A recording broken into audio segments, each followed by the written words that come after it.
Assalamualaikum warahmatullahi wabarakatuh. Alhamdulillahirabbil alamin wa bihi nasta'in wa la umuri dunya waddin. Wassalatu wassalamu ala asrafil anbiya'i wal mursalin wa ala alihi wa sahbihi ajmain. Amma ba'du.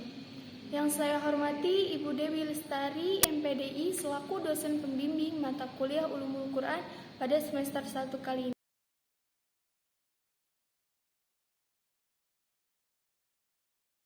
Nama saya Siti Barka dari Universitas Cendekia Abditama, Prodi Pendidikan Agama Islam semester 1. Perkenalkan, nama saya Rosmulyanti dari Universitas Cendekia Abditama, Prodi Pendidikan Agama Islam semester 1. Adanya kami di sini ingin mempresentasikan materi tentang pengertian tafsir, takwil, dan terjemah. Baiklah, untuk pemateri pertama akan dibacakan oleh Kak Barka. Pengertian tafsir. Tafsir berasal dari kata fasara yufasiru tafsiran, yang berarti keterangan, penjelasan, atau uraian. Sedangkan menurut istilah, ada beberapa ulama yang mengemukakan. Yang pertama, menurut Al-Jurjani, tafsir adalah menjelaskan makna ayat, kisahnya, dan sebab yang karenanya ayat diturunkan, dengan lafaz yang menunjukkan kepadanya dengan jelas sekali.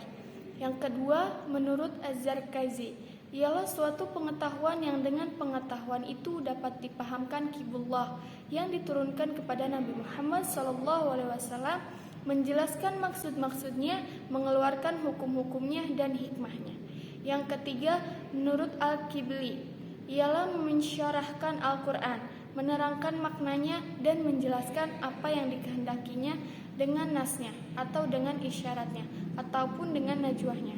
Yang keempat, menurut Syekh Torir, ialah mensyarahkan lafaz yang sukar dipahamkan oleh pendengaran dengan uraian yang menjelaskan maksud dengan menyebut muradifnya atau yang mendekatinya, atau ia mempunyai petunjuk kepadanya melalui suatu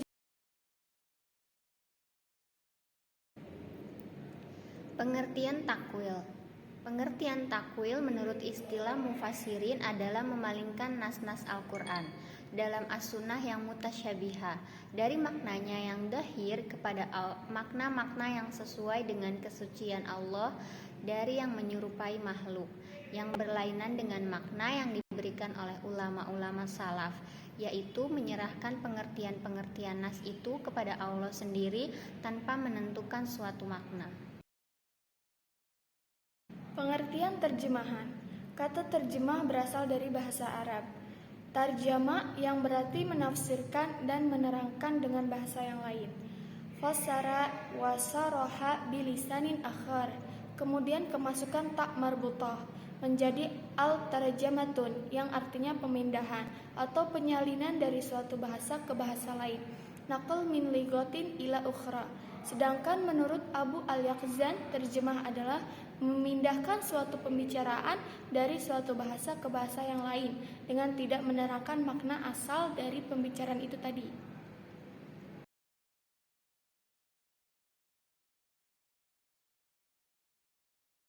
Perbedaan tafsir, takwil, dan terjemah.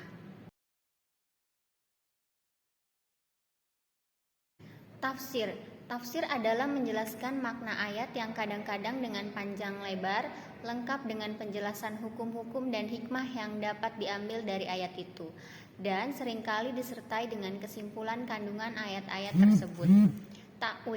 Takwil ialah mengalihkan lafaz-lafaz ayat Al-Quran dari arti yang lahir dan rajih kepada arti lain yang samar dan marjuh. Terjemah hanya mengubah kata-kata dari bahasa Arab ke dalam bahasa lain tanpa memberikan penjelasan arti kandungan secara panjang, lebar, dan tidak menyimpulkan dari isi kandungannya.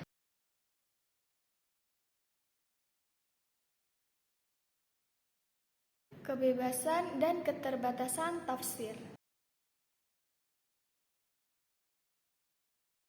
Telah dikemukakan di atas bahwa Al-Quran mengecam orang-orang yang tidak memperhatikan kandungannya, dan bahwa para sahabat sendiri seringkali tidak mengetahui atau berbeda pendapat atau keliru dalam memahami maksud firman-firman Allah, sehingga dari kalangan mereka sejak dini telah timbul pembatasan-pembatasan dalam penafsiran Al-Quran. Ibnu Abbas yang dinilai sebagai salah seorang sahabat Nabi yang paling mengetahui maksud firman-firman Allah menyatakan bahwa tafsir terdiri dari 4 bagian. Pertama, yang dapat dimengerti secara umum oleh orang-orang Arab berdasarkan pengetahuan bahasa mereka. Kedua, yang tidak ada alasan bagi seseorang untuk tidak mengetahuinya. Ketiga, yang tidak diketahui kecuali oleh ulama. Dan keempat, yang tidak diketahui kecuali oleh Allah.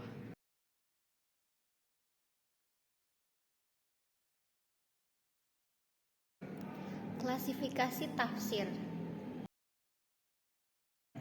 Macam-macam tafsir ditentukan oleh perbedaan metode yang digunakannya.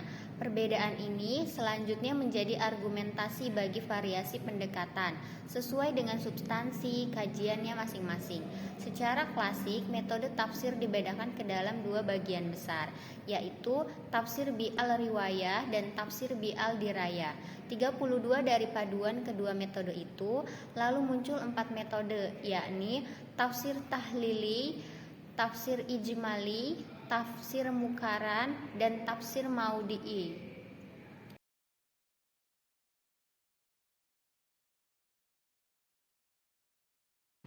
Sekian presentasi dari kami, kurang lebihnya mohon maaf. Wabillahi taufiq wal hidayah. Wassalamualaikum warahmatullahi wabarakatuh.